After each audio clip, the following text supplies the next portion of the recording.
quadro novo do YouTube que chama Eu Não Tenho Nada Pra Falar. Funciona assim, eu sento aqui, eles perguntam uma coisa e geralmente eu não tenho nada pra falar. Porque sabe o que é? Vou falar uma coisa em minha defesa. É que, graças a Deus, eu tenho bastante repertório. Então, quando eu começo a falar, é por isso que eu não paro. Tem um teste que você faz pra você ver seu nível de confronto. Você vê várias coisas, inclusive de 0 a 10, qual que é o seu nível de confronto. Significa não o tanto que você cria conflitos, mas o tanto que você é preparado para confrontos. Então, se alguém te confrontar e você tiver nota 0, você vai chorar. Se você tiver nota 10, provavelmente você vai ganhar a argumentação. Bons advogados devem ter nível de confronto 10. O meu nível de confronto é 10. Eu devia ter sido advogada, então, né? Temperamento forte não existe. Meu temperamento é forte. A mesma coisa de falar, eu sou intenso. Geralmente, quando a pessoa fala, eu sou muito intensa, ela é carente, ela tem dependência emocional, ela tá louca pra arrumar um namorado, aí no primeiro dia ela já fala, ai, é o homem da minha vida. Ela é impulsiva e ela chama aquilo de intensa. A outra é agressiva e ela fala que ela tem temperamento forte, entende? Não existe temperamento difícil.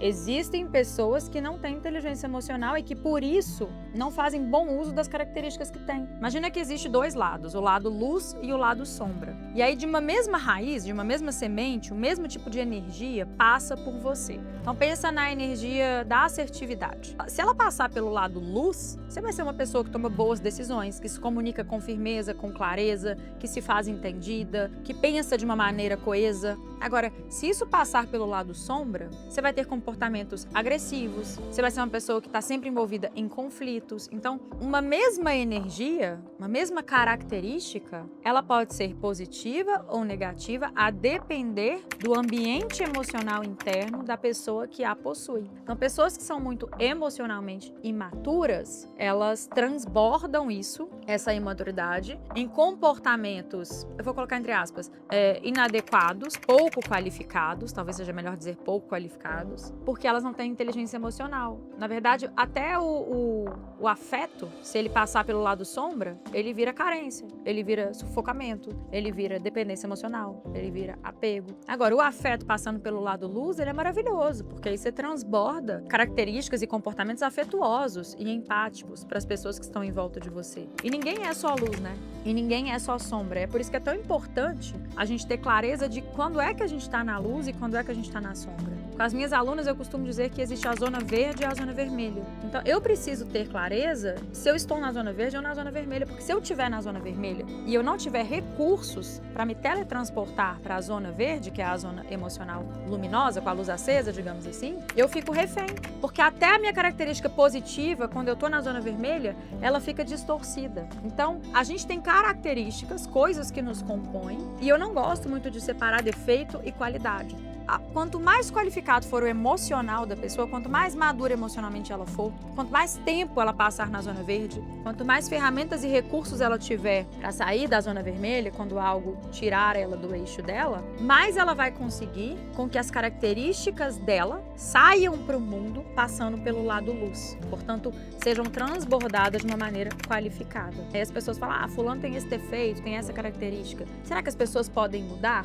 As pessoas podem mudar. Porque aquilo que era defeito em mim há 5 anos atrás, depois que eu evoluo emocionalmente, se torna, inclusive, uma grande qualidade. Algo que pode ser benéfico para mim na vida pessoal e profissional. Então, no fundo, aquilo que a gente chama de defeito sempre é um comportamento distorcido que a gente ainda não parou para revisar, que a gente ainda não sabe como reconstruir, como substituir e que por isso fica sendo classificado como defeito. Quando a gente amadurece, meio que magicamente, esses comportamentos que passavam demais pelo lado sombra começam a passar pelo lado luz. Não é que a gente jogou fora a nossa essência, não é que a gente deixou de ser quem a gente é simplesmente porque a gente qualificou a nossa vida interior, o nosso ambiente interno de tal forma que a luz prevalece. E aí a chance daquilo ali ser distorcido e passar pela sombra fica muito diminuída. Não vou dizer que nunca acontece, porque ninguém fica na luz o tempo todo, 100% do tempo. Ninguém mora só na zona verde. Mas as pessoas que têm maturidade emocional, elas sabem quando elas estão na zona vermelha, elas estranham os comportamentos delas na zona vermelha, porque aquilo ali já não é mais o normal delas. Enquanto as pessoas imaturas, elas nem têm consciência de quais são os momentos em que elas estão tendo comportamentos desqualificados. Ou muitas vezes elas ganham consciência, mas elas não têm ferramentas, elas não sabem o que fazer com aquilo. Então, eu não gosto da sensação de, a gente veio pré-determinado com essas qualidades e esses defeitos. Eu gosto sempre de olhar para a qualidade e defeito como algo que tem uma moeda de duas faces. O que está por trás, na outra face dessa moeda? Pega seus defeitos e se faz essa pergunta. Se essa característica, aqui vamos parar de chamar de defeito, se essa característica me encontrasse num momento feliz, onde tudo tivesse perfeito, eu estivesse em Londres, na temperatura ideal, tomando meu super coffee, comendo no restaurante que eu gosto, e aparecesse esse mesmo impulso, como é que ele sairia pro lado de fora? E aí talvez a resposta que vier vai te dar um sinal de qual é o benefício escondido naquele comportamento que hoje parece um defeito, a qualidade escondida naquele comportamento que hoje parece um defeito. É que geralmente quando a pessoa não tem inteligência emocional, o que as pessoas falam? Fulano devia fazer terapia, sim ou não? É como se fosse esse o único recurso. Mas a gente sabe que existem boas terapias, tem terapias que são muito bem feitas, mas também tem terapeutas que fazem uma atuação medíocre. Isso existe. É porque a graduação de psicologia, ela é muito rasa, ela te dá um pouco de várias teorias ali e ela não te ensina, principalmente, como é que você se cura. Então, muitas pessoas passam por uma graduação, não se aprofundam depois e, enfim, fazem uma entrega que de fato não oferece cura, oferece muito mais colo. É muito comum, e eu já passei por isso, terapias serem conversas de desabafo ou conversas de aconselhamento. Um terapeuta, um bom terapeuta, ele não aconselha, ele não diz o que fazer, né? Ele deveria estar sempre buscando entregar o quê? Autonomia emocional. Então, eu te ajudo a encontrar a raiz das suas questões, eu te dou autonomia para curar a raiz dessas questões e aí você se torna uma pessoa mais preparada para a vida. Então, não quero dizer que a terapia não funciona, eu só quero dizer que esse negócio de vai fazer terapia depende, vai fazer qual terapia, com quem, será que a terapia está funcionando? Será que a pessoa que está buscando a terapia, ela está querendo só desabafar? Ela está querendo colo? Ou ela de fato está buscando cura? Outro dia até me falaram sobre isso, mas o paciente vem buscando colo, ele não quer cura. Então, ele vem querendo desabafar. Tudo bem, mas aí é papel de um bom terapeuta conduzir essa conversa terapêutica para que ela cumpra o seu papel de ser terapêutica. Um desabafo por si só, no qual você valida a posição, às vezes vitimizada, equivocada, ou o ponto de vista restrito que a pessoa que está na sua frente tem, ela não ajuda muito a pessoa, ela pode trazer alívio momentâneo. Então, o acolhimento, ele faz parte de um processo de cura, mas ele não é o processo de cura por si só. E muitas vezes é isso que é oferecido, né? Então, eu prefiro pensar que a gente precisa, para ter inteligência emocional, de aprender a fazer 4 coisas fundamentais. A primeira delas é aprender a se observar. As pessoas não têm autoconsciência. E a autopercepção, com clareza e honesta, é a principal ferramenta. Porque se eu não consigo perceber aquilo que em mim tem necessidade de ser transformado, eu não vou transformar. Então, o primeiro passo é você saber se observar. O segundo passo é você conseguir reconhecer qual é a raiz daquele comportamento que você observou. Então, o comportamento, ele é sempre um sintoma. E existe uma raiz ali por trás. Qual que é a raiz? É a imaturidade emocional? É a crença de que o outro me deve algo? É a minha falta de autoestima? É a minha necessidade de ser validado? É a minha ganância? Qual que é a raiz desse comportamento? Esse é o segundo passo. Eu observo os comportamentos que precisam de cura e depois eu desço até a raiz e identifico a raiz. Porque a cura de verdade, ela não se dá no sintoma. Ela sempre acontece na raiz. Se você tiver com dor de cabeça e te entregarem uma Novalgina e você toma por 30 dias e não passa, chega uma hora que você vai falar, deve ter alguma coisa mais séria acontecendo aqui dentro. Eu preciso entender a raiz desse sintoma, sim ou não? Com os seus comportamentos é a mesma coisa. Se você está há anos repetindo um padrão de comportamento, se você está há anos vivendo um contexto que se repete, mesmo com personagens diferentes, se existe um padrão, é porque existe uma raiz que gera o padrão.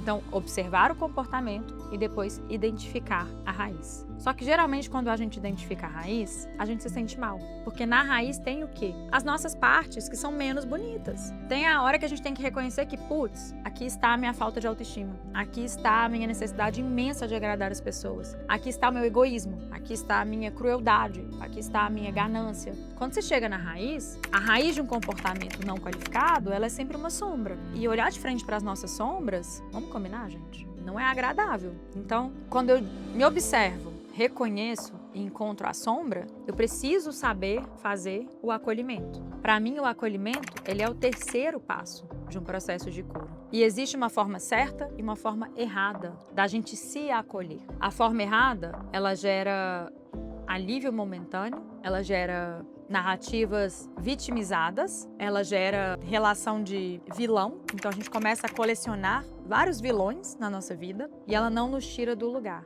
Quando a gente aprende a se acolher de maneira correta, a gente aprende finalmente a gostar da gente apesar das sombras que a gente ainda tem. A gente aceita a ideia de que o nosso valor não vem da perfeição, ele não vem da ausência de sombras, ele vem do movimento constante que a gente faz para se melhorar, porque não tem nada que dá mais orgulho pra gente do que a gente saber que a gente é hoje uma pessoa melhor do que o que a gente foi ontem. Então, o acolhimento feito do jeito certo, ele faz com que a gente perca o medo de encarar as nossas sombras de frente. E quando a gente faz isso, gente, tem algo muito poderoso que acontece. Quando você observa, reconhece e acolhe e perde o medo das suas sombras, ninguém mais poderá usar essas sombras contra você, porque você mesmo já reconheceu. Então, se você sabe que você tem aquela sombra, quando alguém aponta, você diz, eu sei, eu tô me esforçando, eu tô trabalhando nisso aqui, eu quero melhorar. Se você tem um nível de autoconhecimento honesto e você conhece as suas sombras e alguém aponta uma sombra que não é sua e pode ser uma transferência, porque às vezes o outro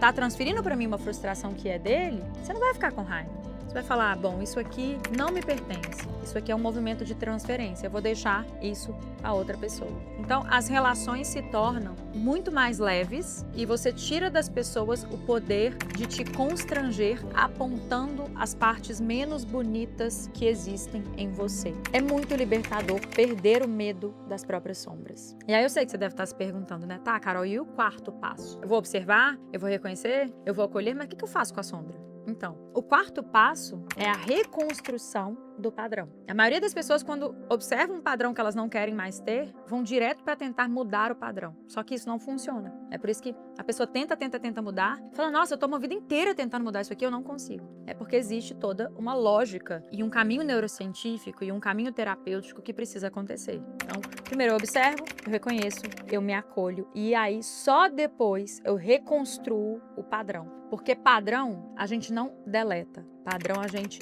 substitui. E aí no passo de reconstruir é exatamente para fazer a substituição de um padrão que não me serve mais por um padrão que é mais coerente com a pessoa que eu decidi me tornar. E esses 4 passos que eu acabei de te explicar são exatamente os 4 passos que eu criei para o meu método, o método Orar, que é um método que eu criei há 5 anos e que já impactou mais de 40 mil vidas e que nasceu com a finalidade de descomplicar e acelerar o processo de cura das pessoas. Eu gastei muitos e muitos anos buscando a minha própria cura e bebendo em muitas fontes. Então eu fui estudar a neurociência, eu fui estudar várias vertentes da psicologia, eu estudei as filosofias orientais, eu estudei muitas coisas diferentes até entender qual era o ponto de convergência entre todas elas e até conseguir pegar insumos da minha própria experiência para criar um método que pudesse dar para as pessoas a tal da liberdade emocional, da inteligência emocional, da maturidade emocional de uma maneira mais rápida.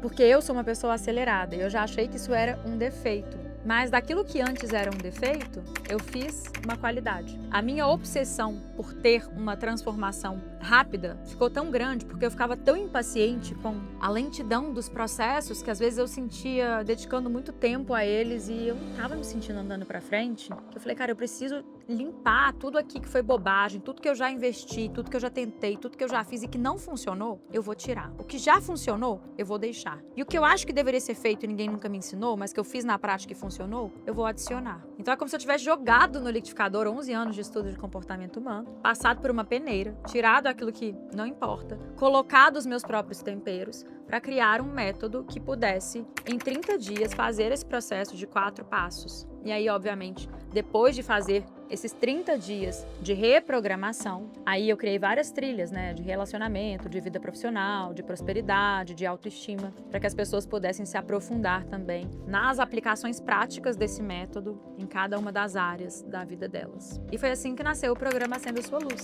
que tem o método Orar, que é a base desses 4 passos, e todas essas trilhas que englobam todos os pedacinhos da nossa vida para que a gente possa, de fato, ter inteligência emocional, não só em uma das fatias da nossa vida. Eu costumo dizer que a gente não é uma pizza. Então, de nada adianta a gente resolver a vida profissional, mas ter relacionamentos péssimos. Tá com a saúde em dia, mas tá com a autoestima lá no pé. Tá com a espiritualidade legal, mas ter um corpo que não funciona bem. Então, Então a minha proposta é, vamos olhar para todas as fatias da nossa vida, mas vamos começar por aquilo que mais importa, que é curar o único personagem que está presente em todas as fatias da nossa vida, que é a gente. Eu fiz um pitch de vendas pro Ascenda, não era nem pra vender, ó, agora ficou com vontade de comprar, né? Eu ficaria, é bom demais, gente, sério. Se você não fez o Ascenda, se dê esse presente, porque você vai entrar e depois de 30 dias você vai falar, meu Deus, por que eu não fiz isso antes? Eu queria ter tido acesso ao Ascenda quando eu tinha 15 anos, teria me poupado um monte de sofrimento. Ah, teria, mas enfim, né? Como fui eu que criei, Deus queria que eu vivesse aquele monte de coisa bagunçada mesmo pra que depois eu pudesse criar, pra que eu pudesse te ajudar, pra que você não precise estudar comportamento humano em Harvard, na Índia, filosofias ancestrais, terapias, sistemas, enfim, você não precisa fazer nada disso. Eu fui lá, estudei tudo, descompliquei para poder acelerar o seu processo de cura emocional, porque a minha missão de vida é um mundo no qual as pessoas tenham mais autonomia, liberdade e inteligência emocional. Basicamente um mundo em que a gente substitua os adultos mimados pelos adultos maduros. Eu posso falar, vote em mim para presidente agora, depois que eu falei isso.